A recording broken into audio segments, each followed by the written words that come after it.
마흔 가까이 돼서 첫 운동을 등록했어.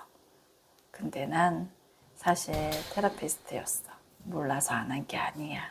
20대엔 내 상황이 녹록지 않았어. 내 계절이 겨울이었지. 마음의 여유가 없었어. 만약 시간이 있다면 자고 싶었어. 마음이 힘이 없으니까 몸도 쉽게 지치더라고. 잠도 부족했고 말이야.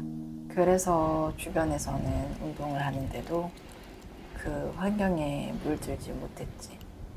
근데 웃기게도 그때는 그게 정답이었다는 거야. 잠이 부족한 상태에서 운동을 하면 근육이 채워지는 게 아니라 오히려 빠지거든. 그땐 스트레칭만 해도 좋으니까 그렇게 맞는 속도로 갔어. 그러다 30대 초반 내 계절이 본쯤 됐을 때 혼자 유튜브 보면서 요가 좀 해봤어. 잘하지도 못했고 며칠 하다 말았지만 둘째를 낳고 육아를 하면서 운동을 해야겠다고 생각했어. 몸이 회복되지 않았는데 육아는 해야 하고 체력이 부족하더라고. 체력이 바닥일 때는 아이들에게 쉽게 짜증도 냈어. 운동하니까 체력이 생기니까 애들한테 짜증을 안 내게 되더라. 그리고 면역이 떨어지고 내가 몸이 힘드니까 이젠 살기 위해서 운동해야지 싶더라고. 나의 계절은 지금 봄에서 여름으로 가는 중이기에 시도하려고 할 수 있었어. 처음 운동을 시도했을 땐 잘 되지 않더라.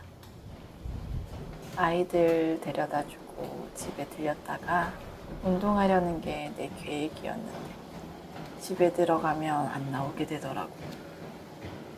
도저히 안 되겠다 싶어서 운동복을 샀어. 작년 12월인 겨울에 샀는데 운동은 지금인 여름에 시작했지. 운동복을 사놓고도 한참이 걸렸어. 그래도 운동복을 준비해놨기에 여름에라도 도전할 수 있었어. 첫 운동을 등록한 게 필라테스야. 처음 듣는 용어들 다른 사람들은 왜 그렇게 잘하는지. 처음인 나에겐 버거웠는데 기분은 좋더라고. 그래도 다리에 힘이 없어서 혼자 사시나무처럼 바들바들 떨었어. 선생님이 날 안쓰러워 보였는지 발 근육부터 시작해야 할 것 같다고 하시더라고. 5분만 일찍 나오면 알려주겠대.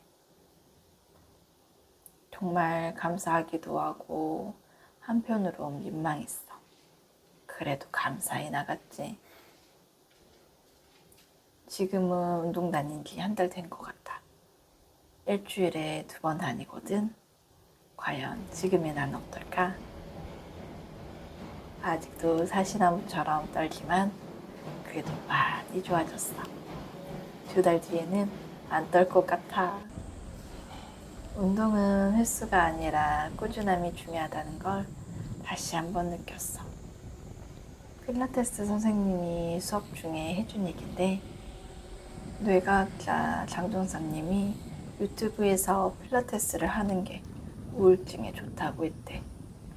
내가 마음대로 잘 안 되는 거를 필라테스를 하고 나면은 내 스스로의 뇌에서 내 몸을 제어하고 컨트롤하는 능력이 올라가서 그렇대. 즉, 내 몸을 내 의지대로 잘 사용했다는 거지. 꼭 필라테스가 아니어도 내 몸을 내 의지대로 잘 사용하는 게 불안과 우울증에 좋다는 거지. 계속 운동해볼게. 강아지, 마이 리틀 엔젤. 어떤 계절이든 함께 가자. 난 언제나 네 편인 열 코리안맘 윙고 골든. 구독, 좋아요 꾹 눌러줘.